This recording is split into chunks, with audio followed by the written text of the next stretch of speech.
Cool.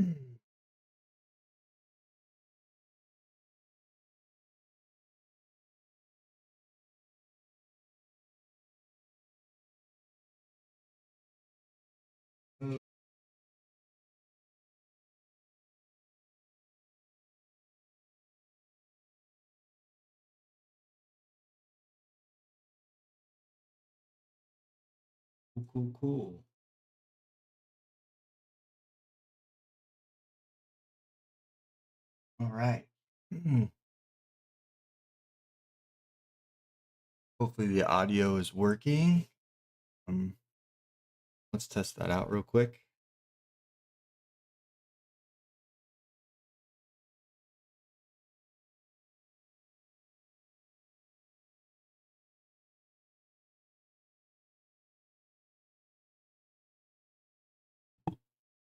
Nice. Okay, perfect. Seems like the sound is coming through. Hopefully the stream lasts for the entirety of this patch rundown. Just wanted to hop on here and give kind of my opinions on some of the patch notes that the theory had just dropped, and had some other stuff to go over to make for videos. So I'll probably just go over that stuff as well. And yeah, we'll just kind of go do it live, and let's just go through it. So, all right, welcome everybody. This is kind of my thoughts and takes on Theory Restart's official patch notes for launch. So we're gonna go through these and see what we think. When we go over these, don't take what I say as gospel. I'm not perfect. I don't know everything. I'm not a pro. I'm not any of that. I just have played some gotcha games, some PvP stuff. Done fairly well. I play E7 here and there. I'm not a try hard or anything at E7. I played one season of RTA in E7, and I'm pretty low rank. I think the lowest challenger in AI arena. So nothing crazy. I did get top 100 in the open beta. I think I tied for like 56 or 57. But yeah, I know a little bit. And so I just wanted to give my opinions on this and see if I can help anyone else achieve any goals that they might have with the game. And so that's kind of my goal.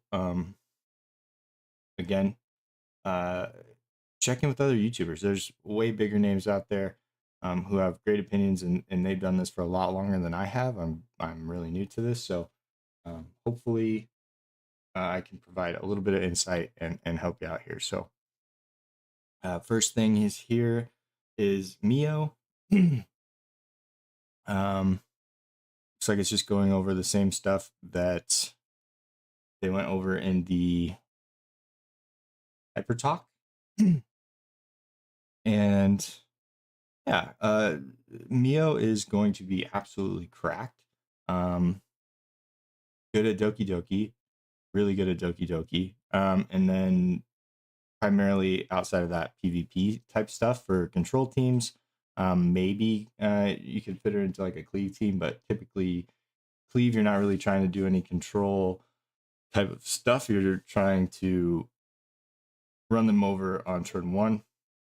Control, you're kind of doing death by 1,000 cuts. So she'll be able to replace Kraken in control, or you can draft them both in case you're not to the ban protected part of RTA, which we'll get into later down here. But yeah, she's really, really good, really strong. If you want to re-roll for Mio, as long as she's in the permanent banner, can't fault you at all. So yeah, Mio, super strong. Really like her art. Really cool. Really cool unit. I love these little um, blobs. They're cute. Um, in case you didn't know, S1 single target freeze, not super high chance. I don't know if you have read about effectiveness in this game, but essentially, you can only get a max of double whatever the base the chance is, which to my understanding is a little bit different than other gotchas.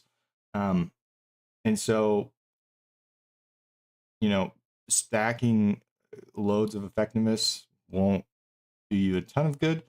Um, it probably will help early because nobody's going to have big ER builds, but as the game matures, people will have ER builds on some certain units, and they'll be able to resist S1 fairly easily. It's not a super high chance.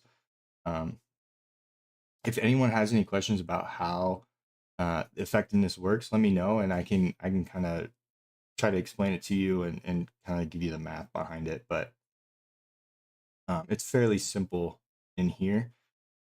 Her S2 is an AoE freeze, 3-turn cooldown, really good. Just think of her as an upgraded Kraken that can turn steel turn meter on her S3. Cool. Then the other character, Mizuki Makoto, looks like a defensive scaler SR unit, and we'll see how good she is. There wasn't a whole lot of details on her kit or anything like that, so we'll have to wait till launch to find out more about her. But another defensive scaler. It sounds like she's going to be a dispeller as well, so she'll be good for those infernos when they start with immunity and you need a strip, right? But probably Heinrich's the best strip in the game, and that's who I probably will roll for. He's my favorite unit. I think he's super good.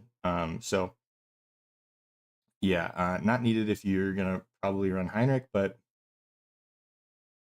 yeah, I don't. We'll see. We'll see if she's better or worse than Viper. And then some more stuff from the notes from before, from the Hyper Talk. United Front. This is going to be your guild battles.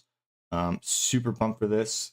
If you didn't have a guild in the beta and you're going to play the open beta, I highly recommend getting into a guild as soon as possible. If you guys are interested, I can start a guild and we can play in a guild together. But as of right now, I plan on joining a guild that I joined in beta. Me and some other guys that did really well in the open beta. So super competitive guild. But yeah, join a guild as soon as you can. You get tons and tons of resources from being in a guild and doing the dailies and weekly tasks in the guild. Cannot stress it enough. You need to join a guild as soon as possible. But yeah, this all looks like standard guild versus guild stuff. It's gonna be super fun. We'll see if it's 4v4, or if they'll knock the number down, maybe 3v3 like Epic 7. Who knows? Do they say in here? Match unions will compete. Need to be union level 6. It'll be 2 weeks after launch. That's awesome. So you'll be able to build up your roster prior to this coming out, which is really good news. Yeah, it doesn't look like it says anything about how it's going to look as far as what your defense is going to set up like. Maybe this is 6 units, maybe this is 4 units. I don't know. So we'll see. It's gonna be fun. Super excited about that. Then they have the side game modes. Looks like dice roller here. Basically, you're just gonna get free resources out of this. So highly recommend doing them. They're not always the funnest thing to do, in my opinion, but the resources are really nice. So yeah, do those. Revelation Wish Orb. collect wish orbs, gather 7 to make a wish for an amazing reward. So we'll have to see what those look like, but you can see on the board you can get other random rewards in here, like crystals and summons and stuff like that. Then you have Prismatic Wish Machine. I think we had something similar, the little candy drop, which was pretty nice. I mean, you're doing your daily stuff and you're just going to earn those pull chances, those draw chances in this case, and yeah, as you do them you'll get free stuff, which is great. I do like this one because I don't have to take time to do it myself, and I can just progress through the game normally and collect extra stuff, which is awesome. UP Pool event page. Surprise moment. Limited time UP Pool exclusive event. Oh, Hoyan. I'm so excited for Hoyan. And Holden. Holden looks sick.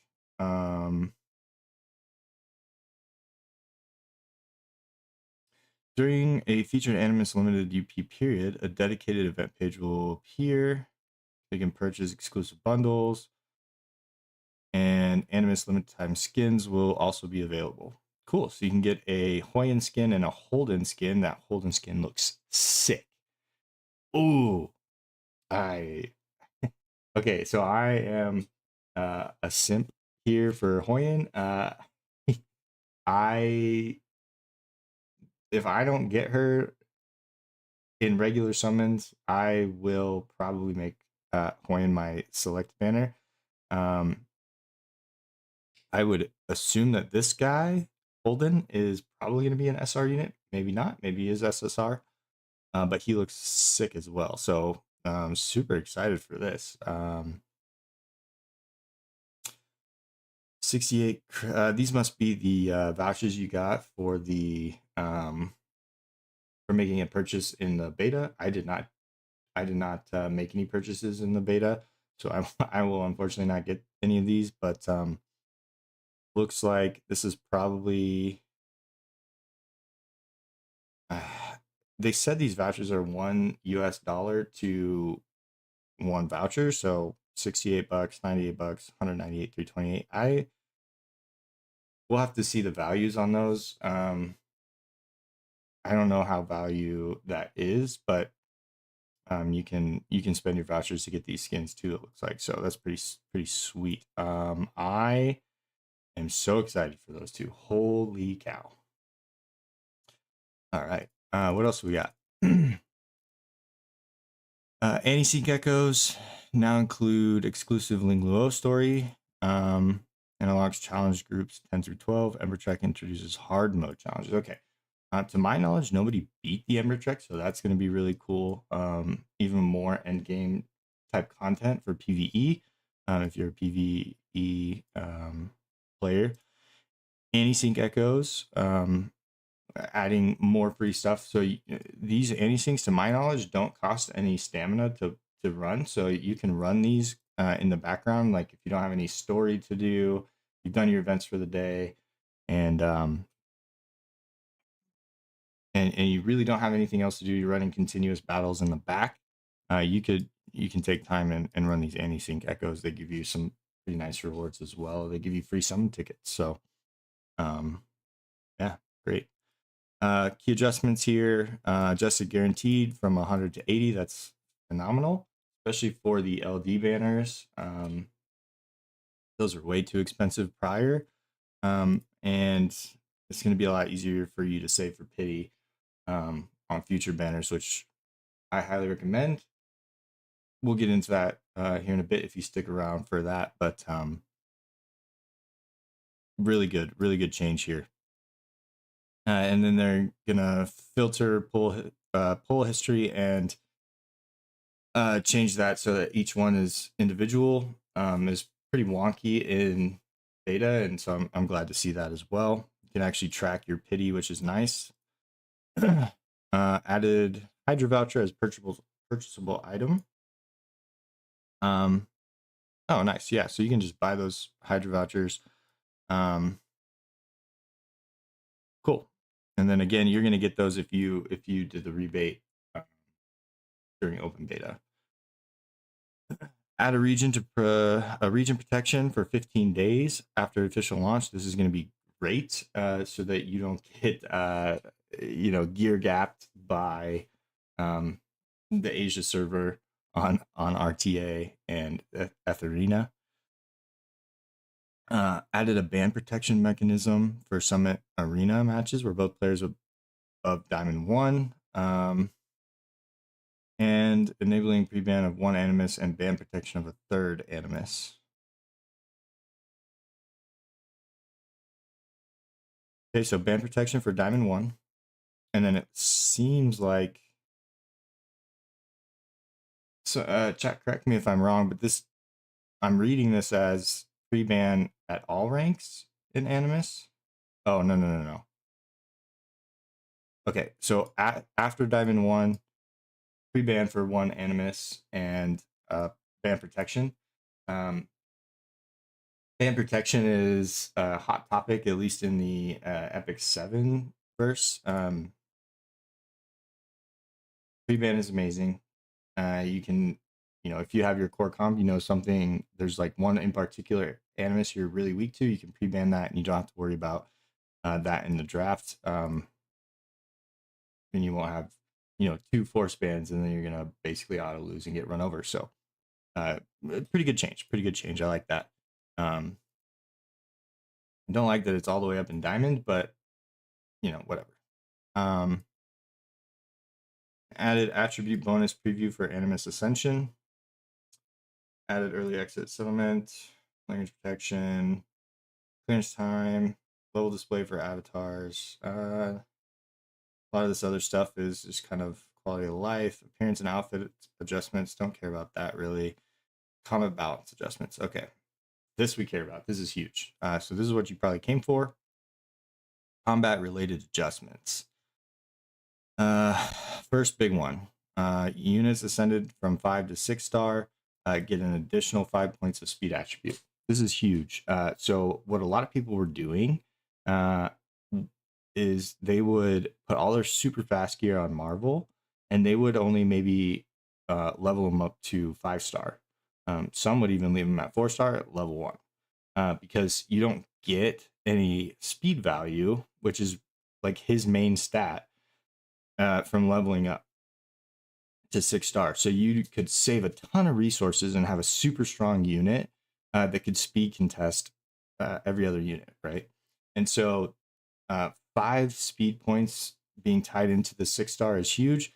There wasn't really a whole lot of reason to 6 star your Lilies, 6 star your Dynas, your Marvels, your Krakens, all of those support units that really care a lot about speed. There's really no reason to 6 star them, and now you have more of a reason to do so. So I really like that. Improved combat stability, fixing potential error reports and icon display issues. Okay. Cool. So now we get into the meat and potatoes here. Chloros getting an 80% damage buff to a single enemy and applies her stuff. So her S3 getting an 80% damage buff. Huge. That's a massive buff. I thought she was already pretty good.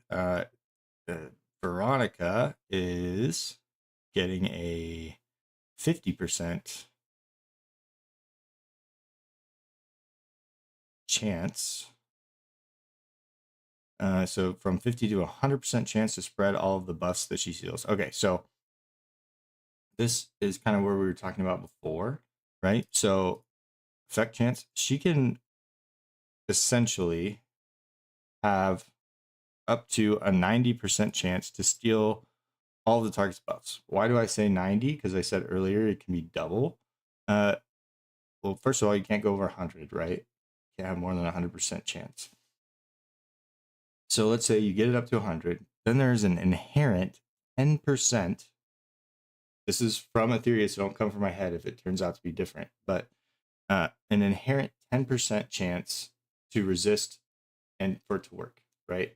So you can never have 0% chance and you can never have 100% chance. So the max you can get is 90.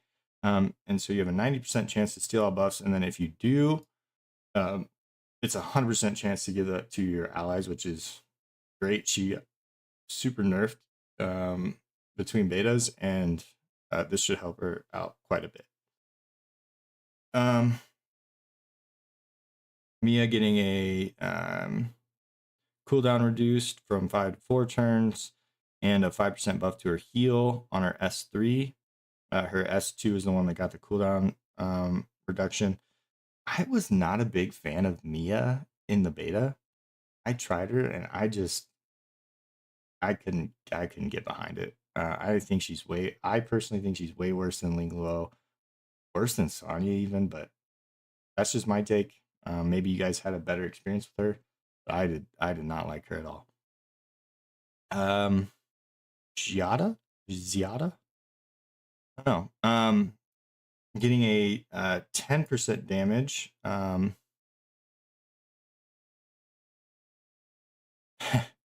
For each evolution of her soul flame. So this says 10%. This is actually a 30% buff. Up to a 30% buff. So she basically scales throughout the game based on how many buffs she has. And yeah, essentially she can get 3 extra damage procs from her soul flame. And so this is actually up to 30%. Up to 30%. Which is pretty big considering, I don't know if you saw, I think it was Vulcan that put it out, a video on the highest damage numbers. She was already at the top for AoE, and she was like, I think top 5 for single target at full stack, so she's just going to get even stronger. This is pretty crazy. Even still, I probably wouldn't recommend pulling for her, but if you get her, great. She's really good at Doki Doki. I don't know how good she is in PvP. I don't see it in PvP. I think she really relies heavily on, you can do some like cool things with Doki Doki. Like if you get Ziada to go first, and you have it speed tuned so that Doki Doki is right after that, you can give all of Doki Doki's S3 to Ziada, and it will give her an instant 2 soul flame, which is insane, honestly. But yeah, you can essentially make her, I mean, if you make her the slowest, you might be able to get her full stacks before she ults the first time, but that's pretty hard. She just takes a lot of setup and a lot of speed tuning and relies a lot on her team. I certainly don't recommend pulling for this character, but her damage output is insane if you build around her. Tiamat getting a nerf. So when she changes forms, she's getting a 20% nerf to her heal. And then a 1% nerf, which can be a 20% nerf to her increase to healing receipt. So those are pretty substantial nerfs.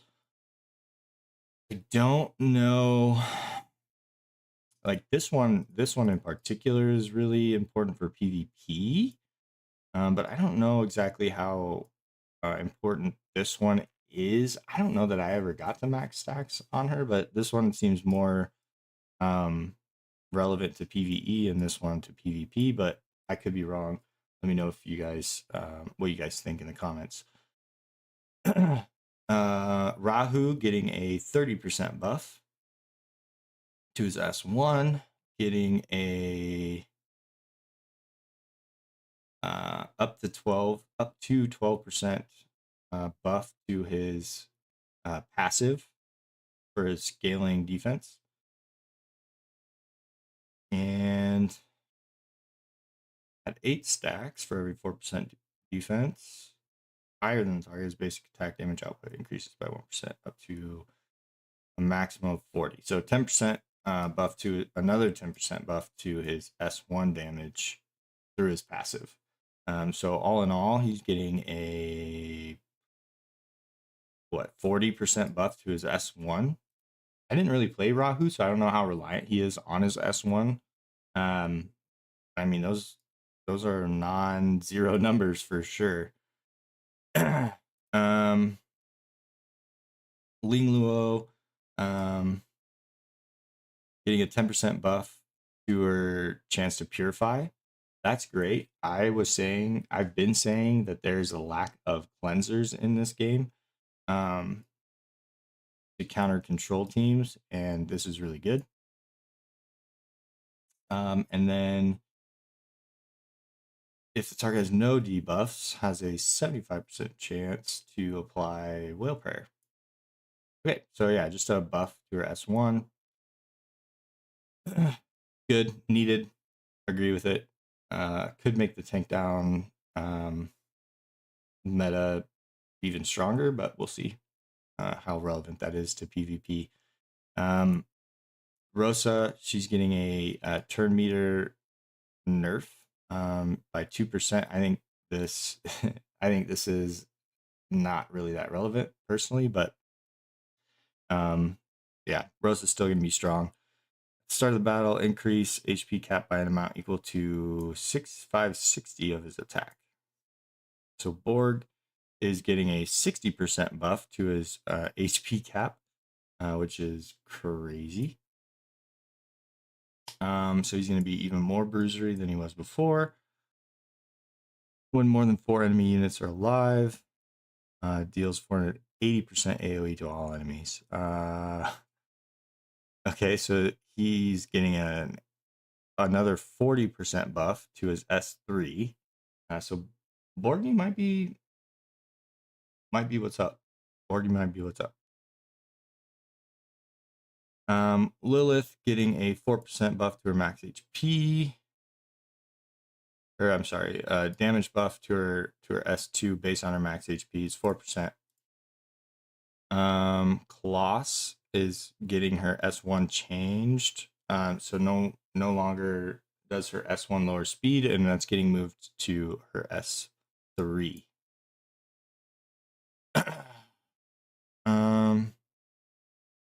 Oblivion Flame Freya, 70% chance to push back 3 times, so 12% pushback every time there's a debuff. Actually, this is a nerf. Don't know what it was before. Yeah, somebody will have to let me know what it was before. I don't know what it was before. Turn dot. Chance push at 5% nerf to her S2. This is the healing Chiaki, and she's getting a buff to her S1, 3%. 10% heal on her S2, and a 6% buff to her heal on her S3. That's pretty good. Don't think it really changes how good she is personally, but we'll see. Dinah, she's getting a nerf to her steel turn meter on both her S1 and her S2. I don't think this really matters personally. She's going to be absolutely used the exact same way she was used before. She's still going to be a great unit. Kraken getting a 10% nerf to his pushback on his S3 and a 10% nerf to his freeze chance. I don't think this nerf really changes anything. Again, it was 60, so it could go up to 120. Now it's 50. It can still go up to 100. Either way, you were still capped at 90. So I don't really think this changes anything. Let me know in the comments if I'm wrong on that, but pretty sure this doesn't really change anything. If the target's turn meter is fully depleted after pushback, the freeze probably, yeah, that was already a thing, which is why he's so good with Marvel, right? Virtuous Maiden Sonya. At the end of the turn, Sonya is incapacitated. Heal to yeah, that's not changing. Getting a nerf to her passive heals by 2%. And a nerf to her healing effect based on her missing HP. Not cool because she was second best healer. Don't love this nerf, honestly. I thought she was fine.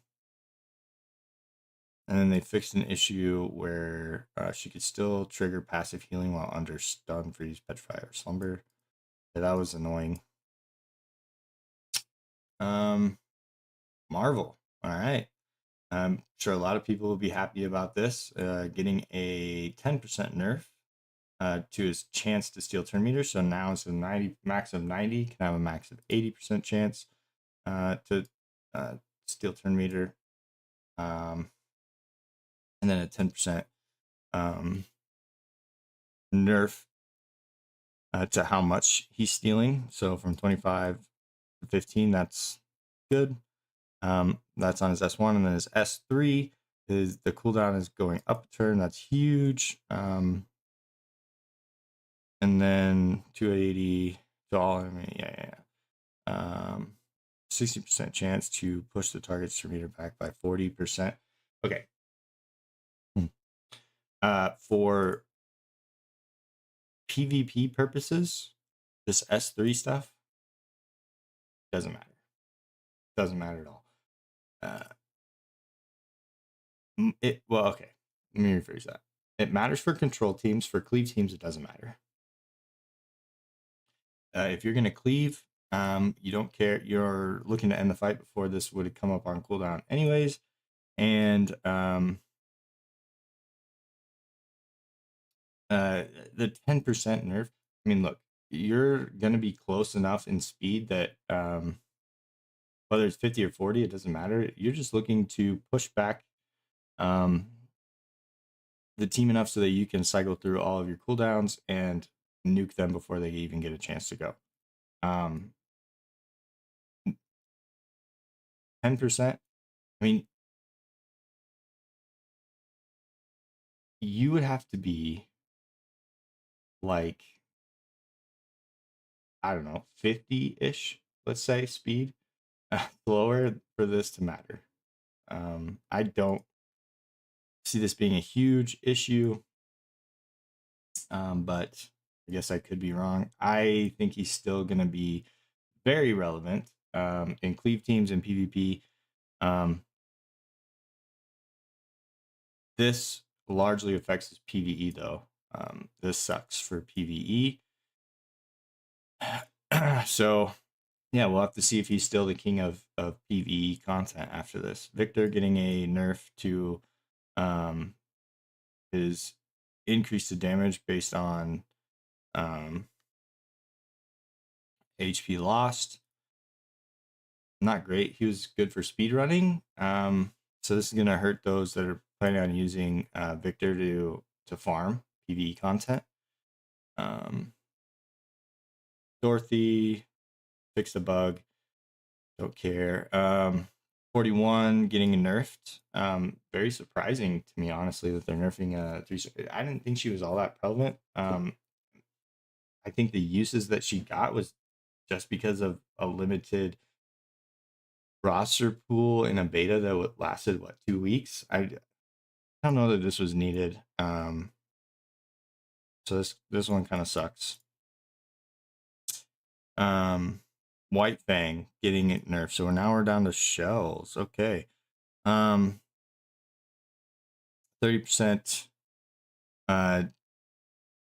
So it's 30% twice, right? So 30% twice damage nerf to White Fang, but nothing about the crit damage changes, so it's still going to be a really it was probably overtuned, honestly, and it probably needed the nerf. And White Fang plus the Victor nerf, this could be pretty substantial. So keep an eye on that. keep an eye on that for sure.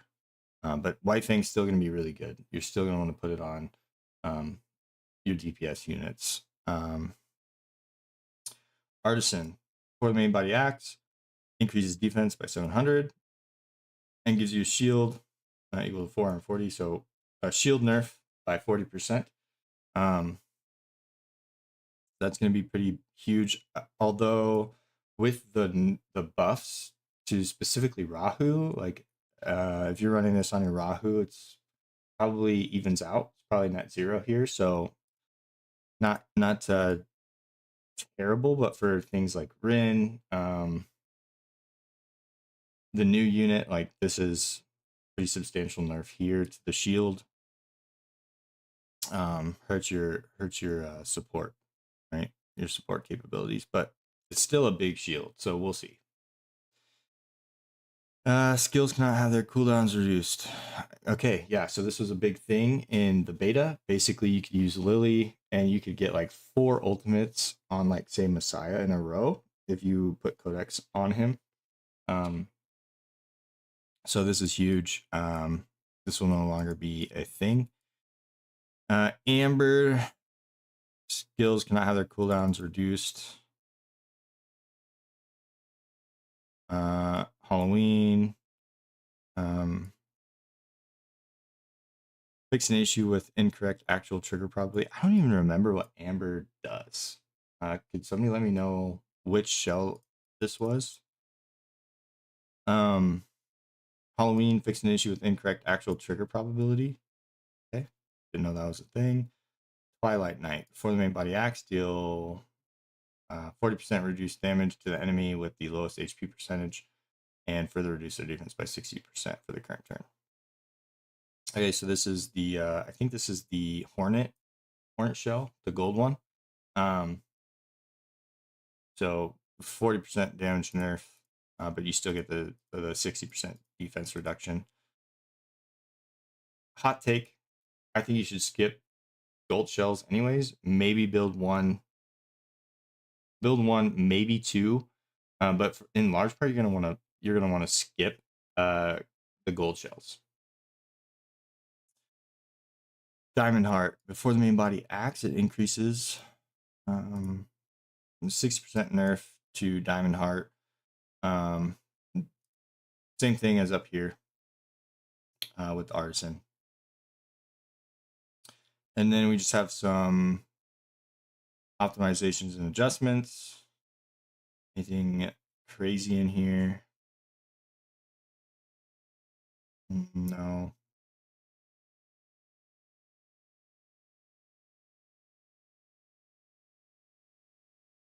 And some quality of life stuff. I'll let you guys go over the quality of life stuff. I really wanted to hit these buffs and nerfs here. So I'll let you go over the quality of life stuff here, and then yeah. So we can actually change up here. There is some other stuff that I want to go over. Largely going to put these out in YouTube videos, so please check those out and give them a like if you would, and comment. That'd be great.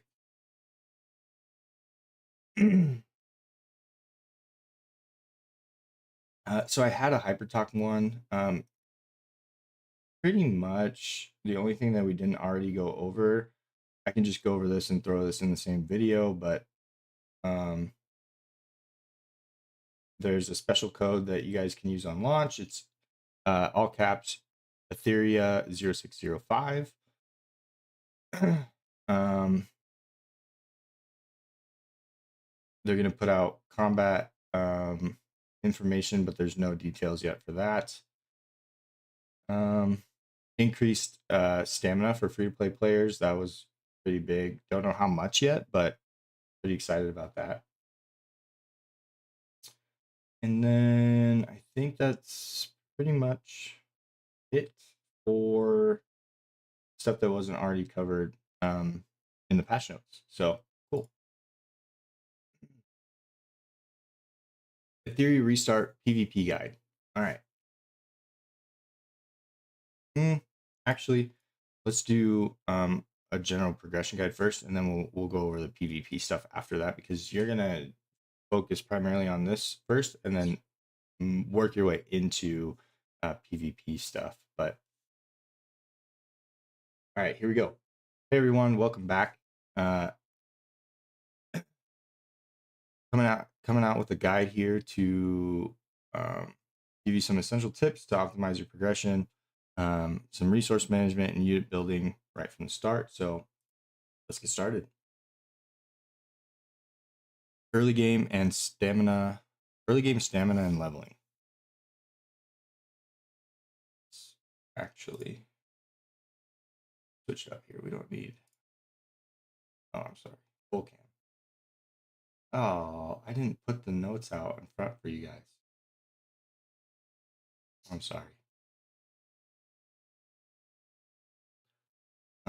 It's fine. It's fine. Okay. Let's just switch to bottom left, and we'll kind of go over this stuff for you.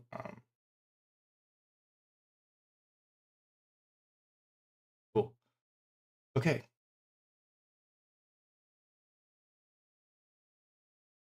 All right. So first tip, right? This is just a progression. This is a tip guide more than anything. Just want to give you some ideas on how to approach the game on launch, right? Spend 10x on stamina recovery. So this is specifically for players who want to level up as fast as possible. First of all, spend max refresh, so 10x on your stamina recovery with your crystals for at least the first 4 days. This will get you to count level 35, and that will let you start farming mythic shells. Not mythic shells, mythic modules on day 5, right? So the red modules on day 5. This will be huge for you in the first week. So getting into that second week where you're gonna really start pushing your PvP, your arena, your RTA, and then that third week you'll have red modules to go into your guild wars with. Little tip to save stamina: skip all of the story mode battles that you can. Only do the ones that you're required to do that consume 5 stamina each.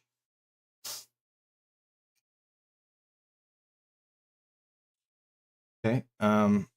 Save your targeted banner pulls. Right. You want to do this for at least a week, 2 preferably. You want to see where your account goes and what you need before you use that targeted summon. You don't want to end up taking Tiamat, right, or Rosa, and then getting another one later on. Maybe if 3 days later, you get another one in the permanent banner, right? You don't want to do that. I know there's a chance for that to happen no matter what, but the longer you go, the less likely that that's going to happen to you.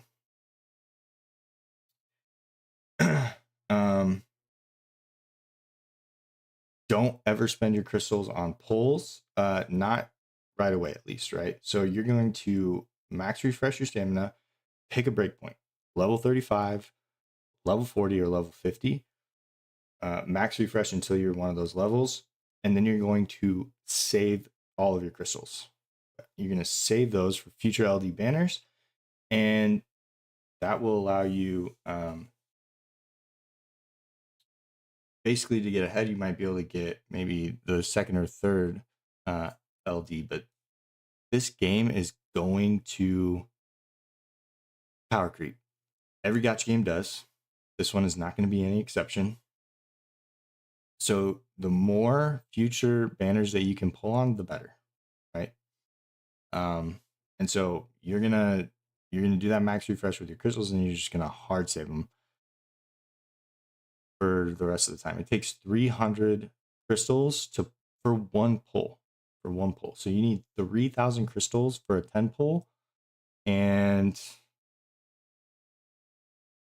24,000 crystals, I believe, to guarantee an LD banner character. So you're gonna need a lot, saving as much as you can. Okay, character and gear management. Let's talk a little bit about that. All right. Focus your resources.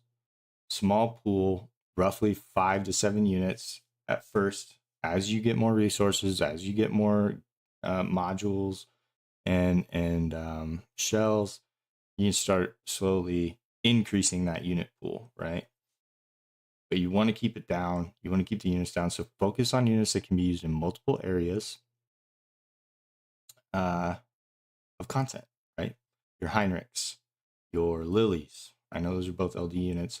Rosa is really good at multiple areas. Leanne can be used in a lot of areas, and she's free. Focus Dinah. Dinah is great. My buddy got top 20, top 25 maybe in arena, and he used Dinah a ton, right? Didn't use Marvel at all. Or I'm sorry, didn't use Kraken. Used Marvel, used Dinah, didn't use Heinrich, and he cleaved a lot with his Marvel Dinah combo. So Dinah's great, right? And can be used in multiple areas. Marvel's another one, right? Can be used in multiple PVE farms, and is really good in PvP, right? So pick 5 to 7 units, focus on them. All right. Modules, specifically modules. Do not level anything below purple quality. Okay. Once you get to the purple gear, start looking at 9 to 12. It's going to depend a lot on what your subs are. If you have like perfect subs, take it to 12. Or if you're finding that you just need a little extra to progress through the different levels of Teravaton, Doki Doki, Nico Nana, whatever. It might be, but try to keep your purple gear and the resources you're putting into that gear down. Gold modules, same thing, 9 to 12, depending on the quality. And then peak and reds, you can take them to plus 15, but it all depends on their subs and how badly you need that specific gear, right? For me, I'm really picky about my gear, and so once I get to that stage where I'm doing the pinks and the reds, I will look for gear that has at least 3 starting subs, if not 4. But you're going to get extra rolls, and that's going to go a long ways into increasing how far you can push content, how far you can climb an arena, just from those simple things, right? If you have a piece of gear that has 1 substat on the first roll or 2 versus one that has all 4 filled out, I'm going to get 5 rolls. And let's say I have speed, I could get 5 speed rolls on a piece of gear that had all 4 subs right away. As opposed to if it's only 2, you're only going to get 3 rolls, right? So even if I missed 1 speed roll, I would have potentially 4 more speed on that piece of gear than you would, or 3. I think 3 is the speed roll.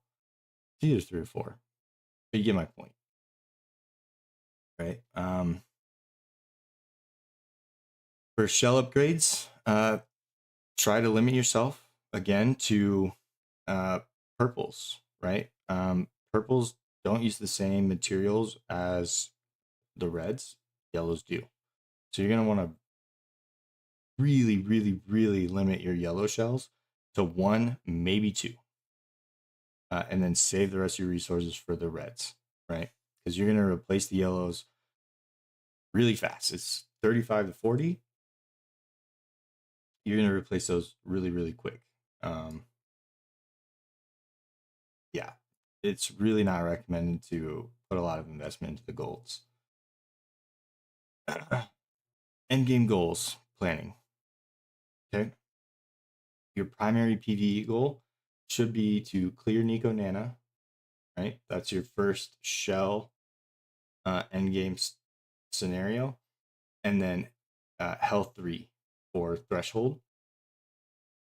Hell 3 is going to give you the modules with three drops, 3 matrices on your gear, as opposed to 2, which is going to open up your builds. And then Nico Nana obviously is the first red shell drop that you can farm. So, speaking of those builds, okay, not all matrices are on all shells, right? So make sure you're checking where, which shells have the matrices that you want, and plan your builds out prior to building that character, right? You would hate to say, I'm going to run Bramble Bulwark X on my Tiamat, and then run into an issue where there's no shell that gives Bramble and Bulwark. Now all of a sudden my build is a lot harder to figure out, right? And so plan that out. Plan that build out. You can use things like Pridewind. I think Hell Hades might have some stuff as well. And then I plan on putting out future videos on specific builds for certain characters that I'm building. I can't do every character. I'm not going to build every character. But generally, characters kind of reside in a similar category, so you can maybe find one that falls into the same category and do something similar, right?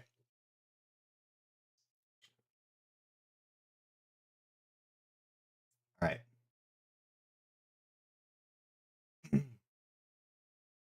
Re-rolling. Okay. This is my personal opinion. This is what I'm going to do. You do not have to do this. Take this with a grain of salt. But I personally, if you did the rebate, sorry, you're out of luck for this. You're just going to have to take what you get. But for re-rollers, maybe pick a specific LD unit that you really like, right? Heinrich. Lily is really popular. Mio is going to be really strong.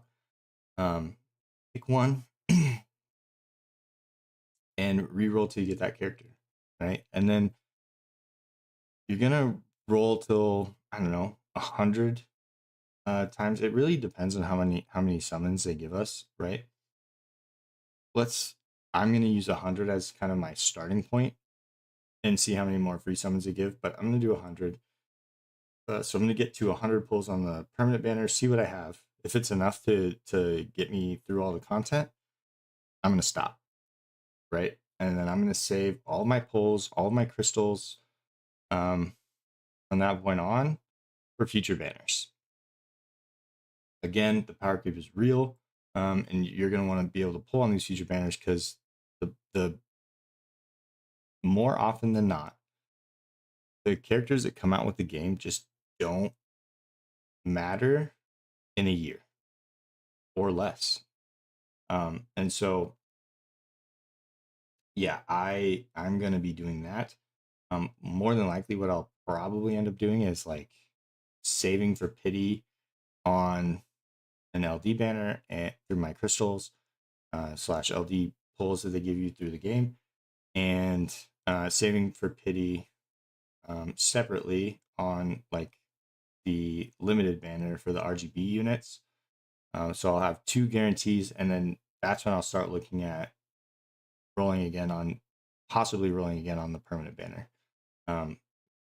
More than likely, probably not, right? You just got to save your resources. Even if you're a spender, you're going to want to save your resources because unless you're a whale, you're not going to be dropping every single banner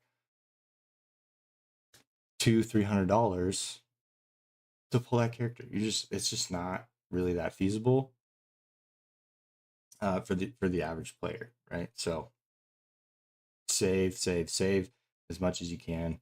you're re-rolling, go for an ideal start that you like. Maybe you want to do the dot team, right? Maybe you're like, I'm really into dot. I really like Shadow Sonya and Fangus and Opal, and I'm gonna go for that comp. I'm gonna reroll till I get it. Great, and then save, right? So that's what I recommend. That's what I'm gonna do. But yeah, what tips do you have for new players in Ethereum Restart? Let us know in the comments. Don't forget, like the video, subscribe, and I'll get you more guides.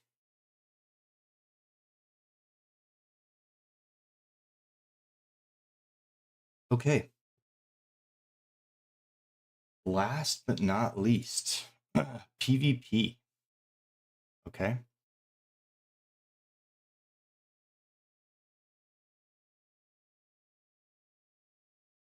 Hey everyone. Let me redo that.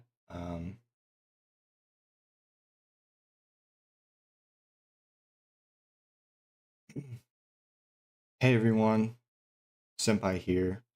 I just wanted to make a quick guide for PvP. Nothing crazy, but just wanted to give you kind of a little intro, a little something to get your feet wet with PvP, largely for RTA. And climbing those ranks to get your desired outcome, right? And get the free rewards that come with it. In this game, PvP is actually really important. You get a lot of free stuff, a lot of free resources from doing the PvP in the game. This is primarily a PvP gacha with PvE elements, right? So yeah, I just wanted to give you some insight as to how to play or approach RTA, right? Now, we're going to go over some different styles here, give you an example comp of these different styles. One thing to keep in mind with these styles, right? Your gear is going to determine your style of play in large part, right? If you're getting a bunch of tank gear, but you want to play cleave and you just don't have the speed, you're not going to be able to play cleave. Inversely, if you're getting a bunch of speed, high speed gear and you want to play tank down, you're not going to be able to play tank down. You're not going to have the bulk, right? Because all of your rolls have gone into speed, and you're just not going to be bulky enough to outlast, right? So let's go over these different styles one by one. Cleave teams, right? This is your go first, go burr type of team, right? You want to outspeed your opponent, apply preferably defense break, but there are some other valuable debuffs in this game specifically, and then kind of wipe them out before they even get a turn, right? So this can be done, primarily, you're going to use like an AoE DPS to cleave. This can be done through single target DPSs. You just have to be able to prioritize your the enemy units, right? So what are some key things to this strategy? Speedsters and turn meter manipulators, right? Your lilies, your Mios, your Marvels. Colossus is really good too. Dinah, Gray, right? Dinah and Gray, a little bit different. We'll scratch those out. But, Lily, Chiaki the Echo, units like that are gonna manipulate your turn order. You're gonna want, right? You're gonna need to be able to boost your slower units. You have your DPS unit, right? Your Lians, your Messiahs. You can build Heinrich like that if you want to. Your Borgny can be an example. Basically, just somebody that puts out a crap load of damage. And then again, it doesn't have to be AoE. AoE is the easiest way to do it. But if you're really good at picking target orders, you can use single target DPS units as well. Defense breakers, so your dinos, your grays, things like that, you're gonna essentially need to break their defense in half, or 60%, I think it is in this game, so that you can one shot the enemy team. Okay, and then you have your enablers, things like attack buff, crit rate buff, crit damage buff, things like that. And then all those combine for a cleave team to wipe the enemy team out before they even get a turn, right? Why does this work? If you can go first, land all your debuffs, you can essentially snowball the fight before it even starts, and kill everyone in 1 or 2 rotations. What's weak on this, right? How do you beat cleave? Well, if somebody's faster than you, you're gonna lose, right? If the enemy team is bulky with high FRES, right, they're gonna be able to resist your defense breaks, and then the units that you were supposed to kill with the defense break, you're no longer killing. They probably have Bramble set because they're tanked down. They counterattack. You're in loads of trouble, right? So those are some kind of weaknesses. What is an example comp of this, right? Marvel, Freya, Dinah, or Heinrich, and then Messiah or Leanne, right? So how this would play out: Marvel goes,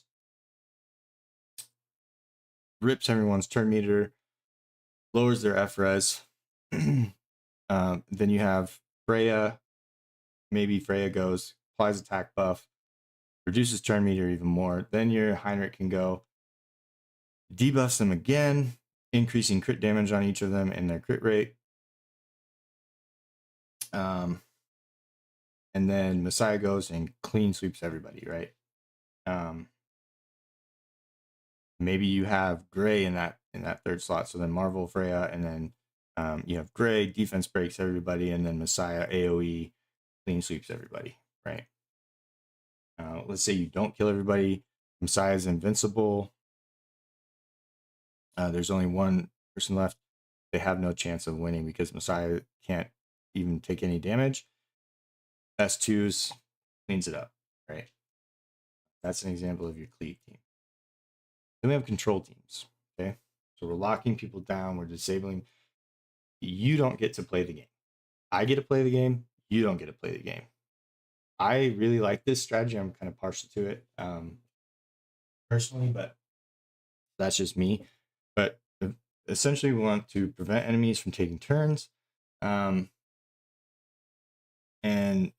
apply various debuffs like freeze, stun, silence, so that they don't get to play how their team's supposed to play, and you just control them until game's over, right? Could be death by 1,000 cuts. Doesn't have to be, right? But it can be. So you need a control unit. Your Krakens, your Mios, right? Mio's going to be great in control. Obel can do it. Lilith can do it. Even Kazuo, the green one, can do it. She can put people to sleep. Then you need your turn meter rotators, right? So your Chiaki Gekos, your Freyas, your Doki Dokis, you get the point. And then you need damage, right? You can't win the game without damage. It's just not going to happen. So you do need a damage unit in there. Example comp for this, for control: Marvel, Kraken, Heinrich or Dinah again, Gray, or Leanne for your DPS, right? So basically, Marvel lowers everybody's effect res, Kraken freezes everybody. Kraken could be Mio, right? So then you freeze everybody. You rip their turn meter, you freeze them. either not going to get to take a turn, or even if you don't kill them, you have another round of debuffs to come on the second turn, right? So when they finally do get to go, they're frozen. They don't get to take their turn. They're wasting their turns not playing the game. And then we are killing them with Heinrich, Gray, Leanne, things like that. Tank down, right? So big, beefy team takes the damage, sustains through it, and then counters back, right? And we're not looking to one shot, we're looking to wear down the opponent, right? So these are going to be your tanky DPS bruisers, Rahu, Kid, Tiamat, right? You have your healers, Lingluo, Dorothy, Sonya. A lot of times you're going to want two healers. One of the comps that was super popular was Tiamat plus Lingluo and Sonya, right? And those three together, it's like, how do I kill this team, right? And then you're gonna want a utility buff. Basically, defensive buffs like shields, provides counterattacks, or has a unique passive. A great example of this would be Viper, who gives a passive 20% reduction to crits, right? So maybe your final comp would be Tiamat, Lingluo, Sonya, Viper, right? And that team is going to be so hard to get through. And then every time you get attacked, Viper's countering. If they target your Tiamat's countering. All the while, Lingluo and Sonya are sustaining your team through their DPS, and this is just a really great way to counter cleave, right? So super strong comp is very strong in the beta. So we'll see if Hoyen and this other unit that we know nothing about, Holden, can maybe change some of that. Tank down, right?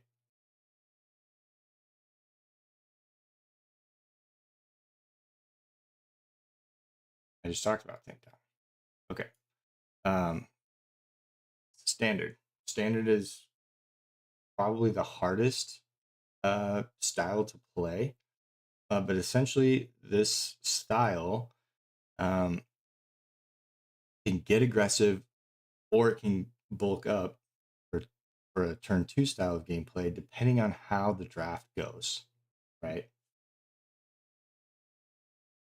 Oh, what's up? How's it going, Josh? You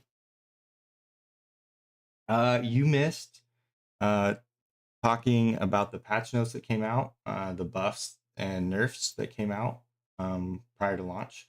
We went over that. I'll probably have to go over it again though, because I didn't have this pulled up, unfortunately, when I went over it the first time. So if you want me to go over that again, just let me know. But right now, just going over some different guides. What to prioritize on launch, how to use your resources, things of that nature. I mean,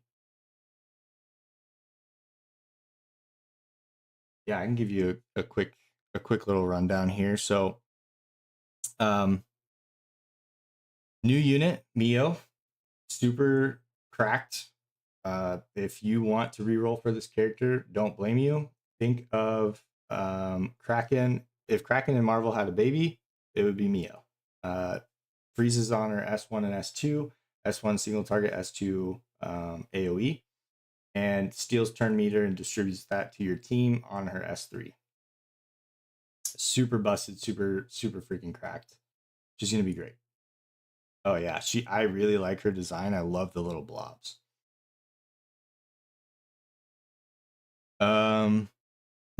Then we got a new SR unit. Don't know what she does. Literally no details about her kit have come out. We do know that she's a defensive scaler and she can strip. So she's basically like Viper, from my understanding. And we had United Front. This is the Guild versus Guild stuff. It's going to come out 2 weeks after launch. Super excited. Yeah, she might be okay. I'm not super high on her, but once you get to the Inferno modes on a couple of the Inferno bosses, they start with immunity, so you have to have a strip essentially to clear those. And so she might be good in those. Viper is used sometimes, but Heinrich's the best strip character in the game. So you get Heinrich, doesn't really move the needle in my opinion. She could be good for tank down though. We'll have to see what her kit is. Guild versus Guild. My recommendation: join a guild as soon as you can. They're super important. They give you tons and tons of free resources. It's super critical that you join a union. But yeah, this is going to be let out. Not really sure what the layout of this is, but I'm super excited. I love guild versus guild stuff. This is going to be super fun. What else? Then they had the game modes that you could play. This is just a way to get free stuff. Do them. They're boring, but do them. This one I like more because you can play the game normally and collect these through playing the game and progressing normally. Then they dropped this little nugget. I'm a Hoyan simp, and so I'm super freaking excited about this. But you can get this is just spenders stuff. You can buy these special packs, and then you can get skins for these two characters. But I'm so freaking pumped for these two, Hoyan and Holden.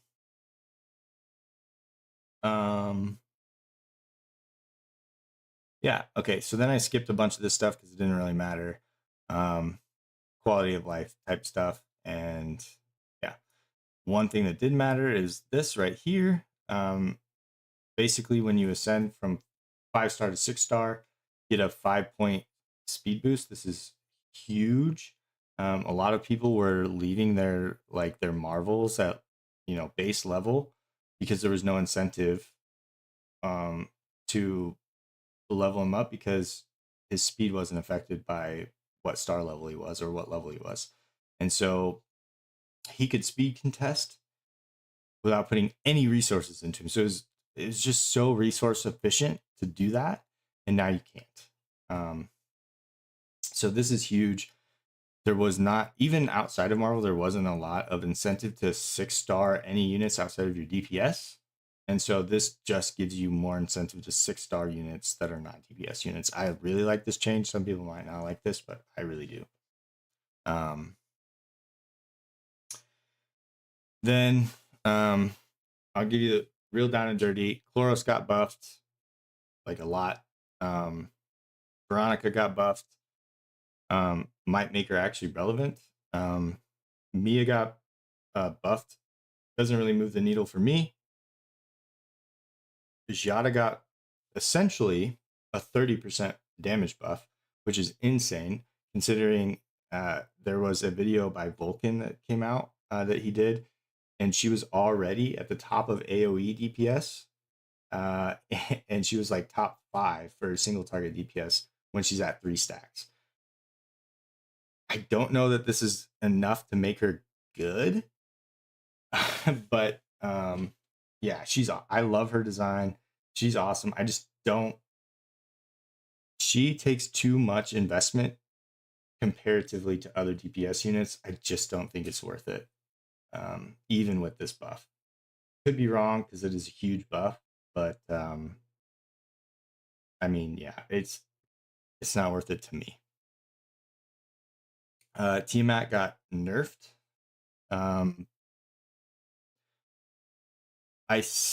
My opinion on this was the first nerf is more for PvP. The second nerf is more for PvE. But yeah, I didn't do. It's not a huge nerf. I think she's still going to be super strong, super good unit to pull if that's who you want to use. Rahu got super buffed, but it kind of balances out with the later shell nerf. But overall, buff for Rahu, and he was already really good. So this is great. Lingluo got buffed, which is great. I felt like there is a lack of cleansers in this game, and so she got a buff to her cleanse, which is awesome. Rosa got a nerf that doesn't really move the needle for me. I don't think this is really going to change anything. Rosa is still great, and probably who I plan on using my selector on if I don't pull her in the permanent summons. Borg got a buff, huge buff. He's tankier and he does more damage. Lilith buffed to her damage on her S2. Klaus, this is more of a change. I think this is fairly net zero, but essentially she got her speed debuff moved to her S3 and taken off her S1.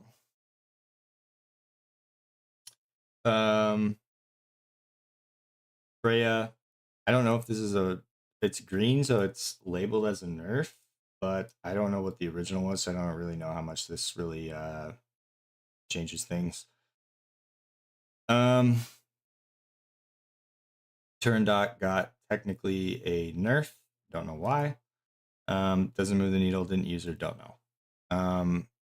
The healer Chiaki, the red one, got buffed.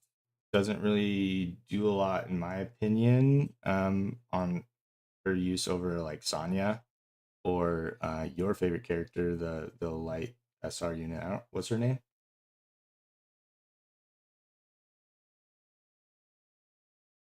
What was her name?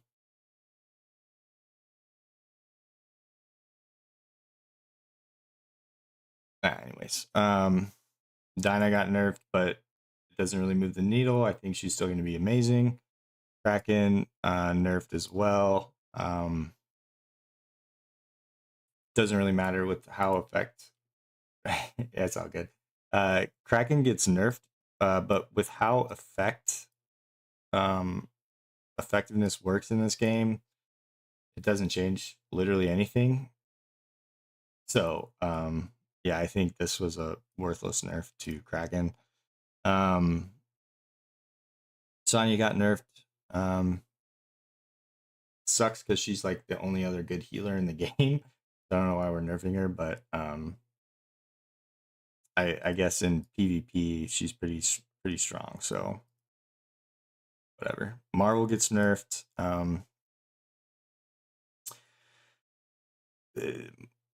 In large part, this really only matters for PvE. It's going to make it harder to use him to clear content that you probably shouldn't be clearing based on your gear with him. But for PvP purposes, he's still going to be super strong in cleave. Victor gets nerfed for those people that were using Victor for their speed clears, their speed runs on shell bosses and Termaton. He got nerfed. It's fairly substantial. Nerf, so we'll have to see how good he is compared to like Deeding, who didn't get touched after this nerf. Deeding might be 5 over Victor now. This didn't really move the needle for me. They nerfed a 3-star. I didn't love this. Mainly, this 3-star gets used in PvP because the roster size in the beta was just really small, and it's a very limited time event. So there wasn't a ton of. It's a lot easier to invest in 3-star characters. And long story short, I think in a month this nerf isn't gonna matter. But then we had shell nerfs too. White Fang gets nerfed. It was overtuned. I think this was needed. But it still gives the same amount of crit damage. So I think that's fine. I don't remember. I don't think I ever used Artisan, but the shield got nerfed on it. So support characters that are using this, it's not going to be as good. This was huge. You could essentially cheese if you had like, let's say you had Messiah and Lily, you could get 4 ults in a row off of Messiah if you had a Messiah on Codex and a Lily.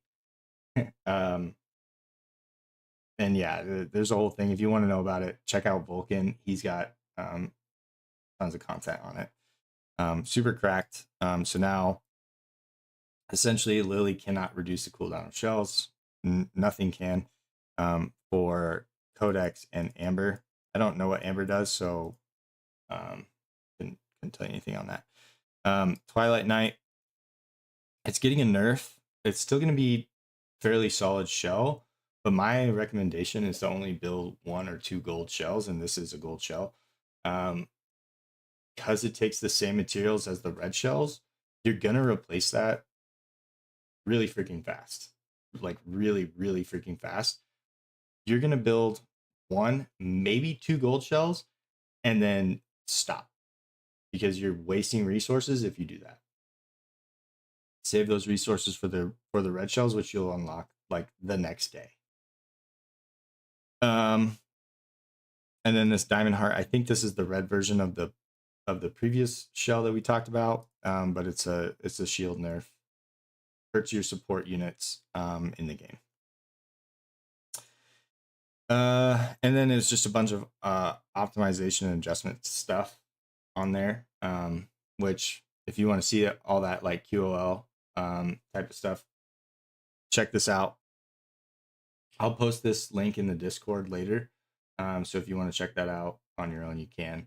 But I'm not going to go over all this QOL stuff. So yeah, that is that. By the way, that character is Valerian. Yeah, no problem, man.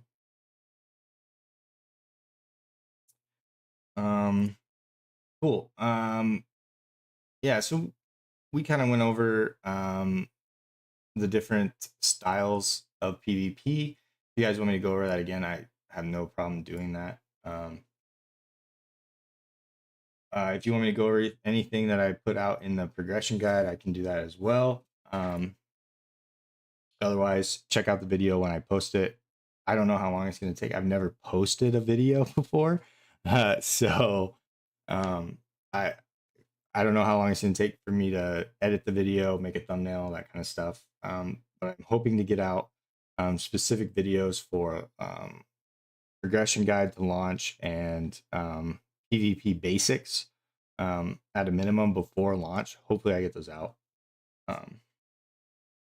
So yeah, make sure you hit the follow bell if you're not following, so that you can stay up to date on those guides.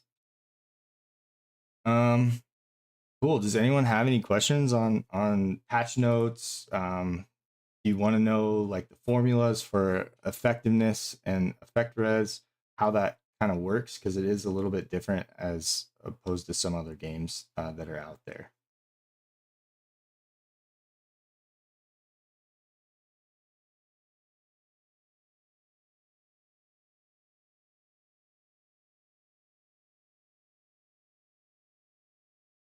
Alternatively, if you're re-rolling, who are you re-rolling for? Very curious to know what other people think. I personally am going to re-roll either for Heinrich or a combination of Hoyen and other stuff. Yeah, for sure. I'll school you up whenever. Just let me know. We'll hop in Discord and we'll chat and figure things out.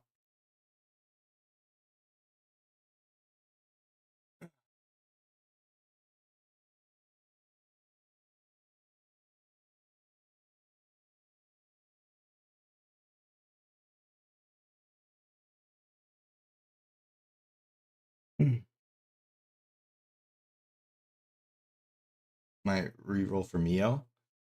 Dude, not a bad idea, dude. Mio's kit is insane. Absolutely insane. Single target freeze, AoE freeze on a 3-turn cooldown. On a 3-turn cooldown. You know how easy she's gonna make Doki Doki farm? Oh, it's gonna be gross. She would be one that I would want to reroll for because I'm super into control for PvP. I love playing the control style. I'm not playing standard, I'm playing control. And she's just going to be absolutely amazing for control teams.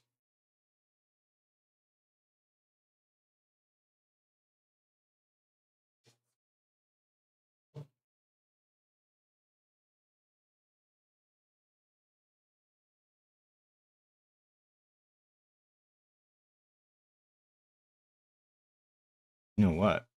Let's do this while we're kind of chilling. Let's go to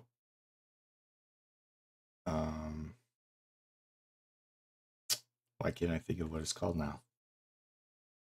Pridewin.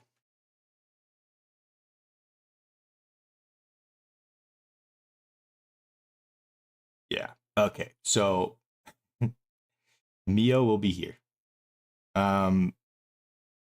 For generic PvP, not for Aurora.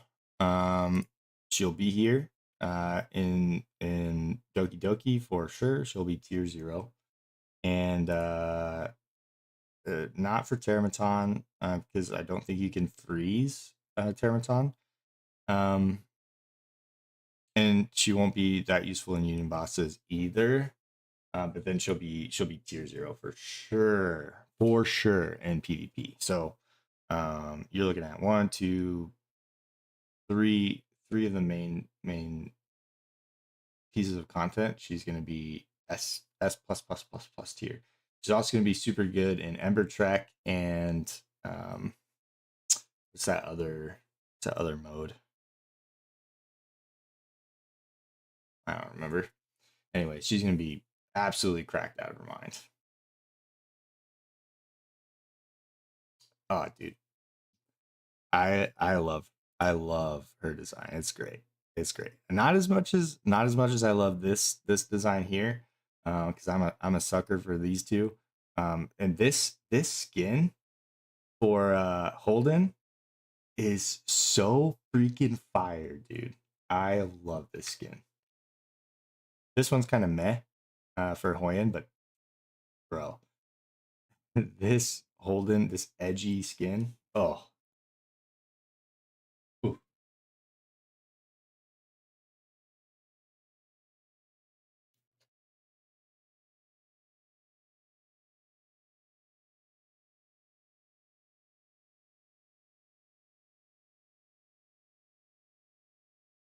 I really like to know what these orbs are going to be.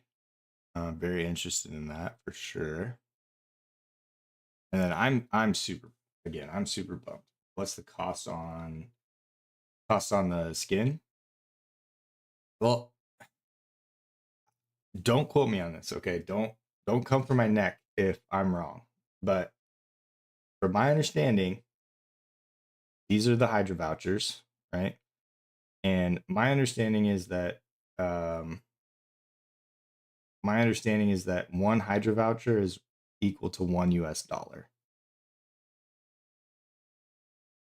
So that would mean these are $68. Now I don't know if that means I don't think you buy I think I could be wrong because I don't know, but I think what happens is if you spend 68 vouchers, then you get these skins. I think. I don't know that for sure. I hope that's how it is, because if you just have to pay straight up $68 for a skin, that's insane. Absolutely insane. But from my understanding of how it all works, like this pack is $68 and this pack is $98. This pack is $198 and this is $328. Now, just based on like what you're getting out of these, I feel like that can't be right. I just feel like that. I mean, you're getting less than 20 pulls from this. You're getting less than 30 pulls from this one. So again, don't come for me. I hope that that's not the case and this is just, like I hope it's half of what this is, this is showing, right? Like I hope that's not what it actually is. but I don't know.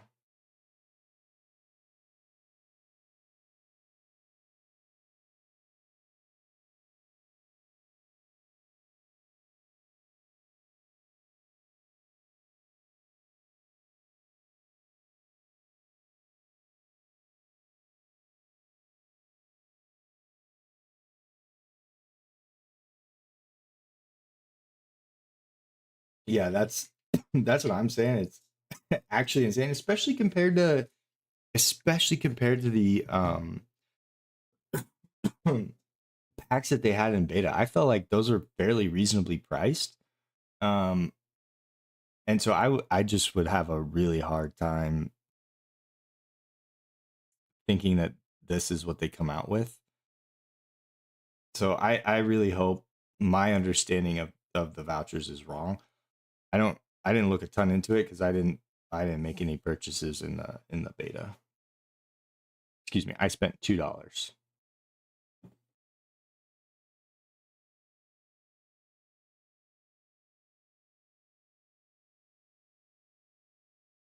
But yeah. So yeah, let's just take that for example. I spent $2 in the beta. There's two 99-cent packs, and you got 10 pulls from those. So you're getting over half the pulls of that first pack for 99 cents. I just don't see it. I don't see that is how that would be.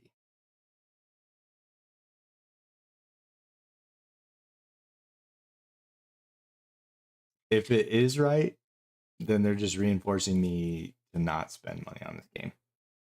I am a full believer in supporting games that provide good content and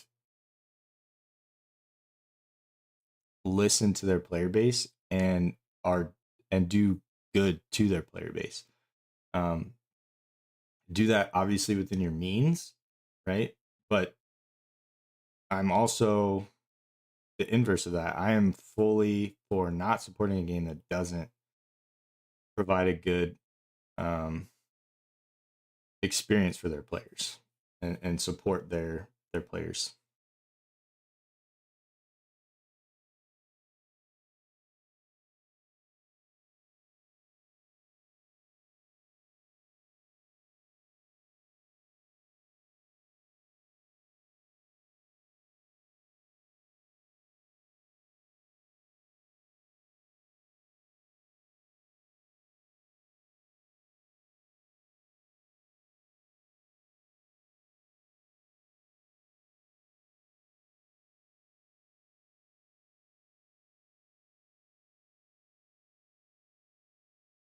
All right.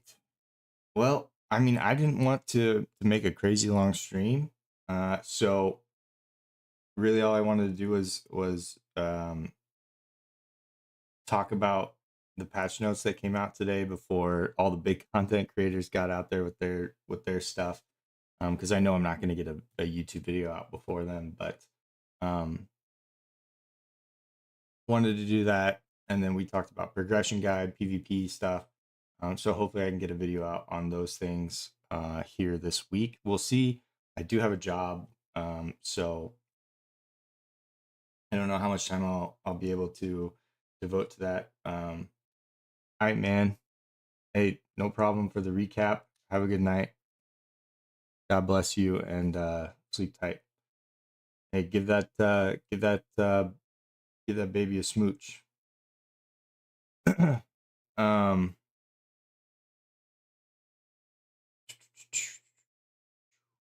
yeah. Well, I'm probably gonna wrap this up. I just wanted to make a short stream to cover those things. We covered them.